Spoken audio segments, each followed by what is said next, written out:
जय हिंद साथियों। स्वागत है आप सबों का एक बार फिर से मेरे YouTube channel SS English journey पर। फ्रेंड्स, आज मैं आपको स्पोकन इंग्लिश की प्रैक्टिस कराऊंगा।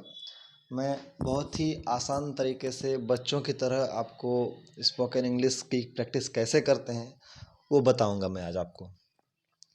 तो आप देख सकते हैं हमारा हेडिंग जो है spoken English practice. Spoken English की प्रैक्टिस हम कैसे करते हैं वो मैं आपको बताऊंगा। देखिए, सबसे पहले हम जानते हैं कि इंग्लिश का बेसिक स्ट्रक्चर होता है subject plus verb plus object. सबसे पहले सब्जेक्ट का यूज करेंगे, फिर वर्ब का यूज करेंगे, फिर जाकर हम ऑब्जेक्ट का यूज करते हैं। या मैंने आपको प्रीवियस क्लासेस में पढ़ा चुका हूँ। Now come to the next point. आप देखिए, सबसे पहले हमको जानना पड़ेगा सब्जेक्ट हम कौन कौन सा यूज करेंगे। तो आप देख सकते हैं हमारा सब्जेक्ट का मैं लिस्ट रखा हुआ हूँ यहाँ पर। Subject I, we, you, they, he, she, it, किसी का नाम भी सब्जेक्ट हो सकता है।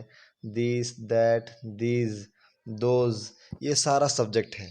आई का मतलब होता है मैं, वी मतलब हम लोग, यू मतलब तुम, दे मतलब वे लोग, ही मतलब कोई लड़का के लिए हम बोलेंगे, सी किसी लड़की के लिए बोलेंगे, इट किसी नॉन लिविंग के लिए बोलेंगे, दिस किसी सामने की चीज़ के लिए, दैट किसी दूर की चीज़ के लिए, दीज और दोज ये भी मैं आपको पढ़ाऊंगा अलग से। तो ये सारा हमारा हो गया सब्जेक्ट। और इनके साथ हम कौन कौन सा वर्ब यूज करेंगे आप देख सकते हैं। Is, am, are, was, were, shall, will, ये सारा वर्ब हम यूज करेंगे स्पोकन इंग्लिश की प्रैक्टिस करने के लिए। अब आप देख सकते हैं कैसे हम प्रैक्टिस करें इस चीज़ की। तो हम कोई भी काम अगर करते हैं तो हम 3 टाइम में करते हैं। या तो वो टाइम प्रेजेंट होगा, या फिर वो टाइम पास्ट होगा, या फिर वो टाइम फ्यूचर होगा। प्रेजेंट यानी कि जो अभी चल रहा है, पास्ट यानी कि जो बीत गया है, और फ्यूचर यानी कि जो आने वाला है। ये 3 समय में ही कोई काम होता है। तो अगर हम प्रेजेंट की बात करेंगे तो हम ये वर्ब लगाएंगे, इज, एम और आर, ये तीनों वर्ब में से किसी को लगाएंगे। अगर हम पास्ट की बात करें तो हम या तो वॉज लगाएंगे या तो वर लगाएंगे। अगर हम फ्यूचर की बात करें तो या तो हम सेल भी लगाएंगे या तो हम विल भी लगाएंगे। तो फ्रेंड्स, मैंने आपको वर्ब फॉर्म की क्लास में बता चुका हूँ कि इज, एम, आर में से एम और आर जो होता है ये प्लूरल होता है, और इज जो होता है वो सिंगुलर होता है।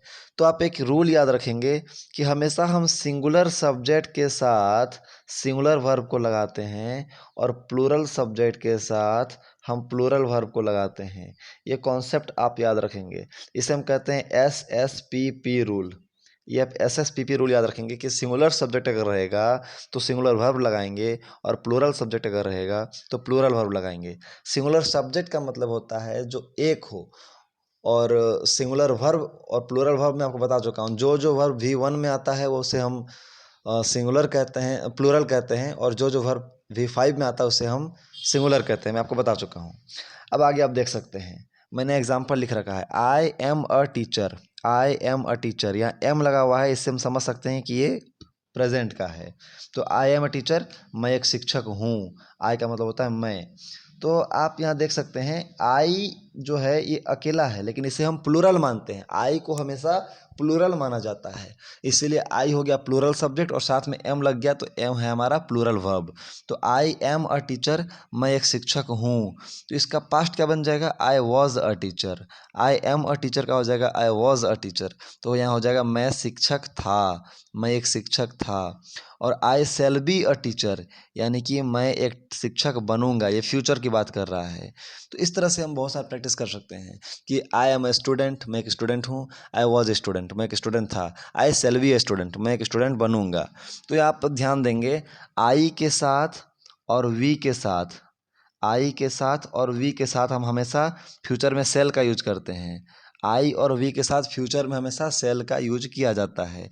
उम्मीद है आपको समझ आ रहा होगा फ्रेंड्स। चलिए हम आगे देखते हैं।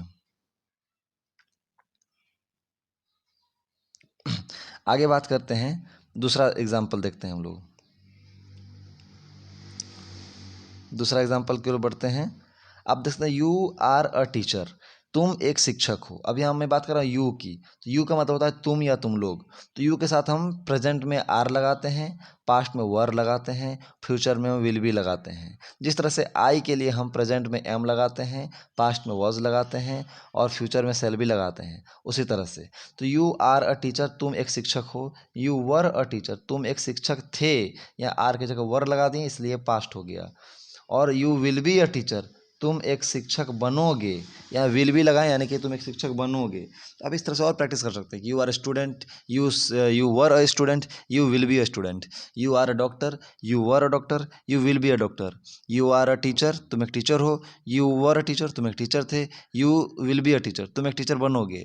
यू आर एन इंजीनियर, तुम एक इंजीनियर हो। यू वर एन इंजीनियर, तुम एक इंजीनियर थे। You will B an engineer, तुम एक इंजीनियर बनोगे। इस तरह से हम ही भी लगा सकते हैं। हम इसी तरह से ही का यूज कर सकते हैं।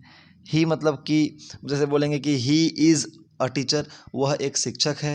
ही वॉज अ टीचर, वह एक शिक्षक था। और he will be a teacher, वह एक शिक्षक बनेगा। तो इस तरह से हम प्रेजेंट में और पास्ट और फ्यूचर, ये तीन टाइम का यूज करके हम सेंटेंसेस का प्रैक्टिस कर सकते हैं। डेमो में आपको यहाँ दे रखा हूँ, आप देख सकते हैं। मैंने आपको यहाँ पर डेमो दे रखा है, आप इसके सहायता से आप प्रैक्टिस कर सकते हैं। ये मैं आपको डेमो दे रखा हूँ।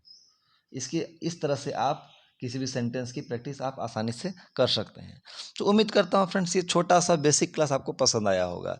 अगर आपको ये वीडियो पसंद आया तो आप इस वीडियो को लाइक करें और मेरे चैनल को सब्सक्राइब करें। धन्यवाद।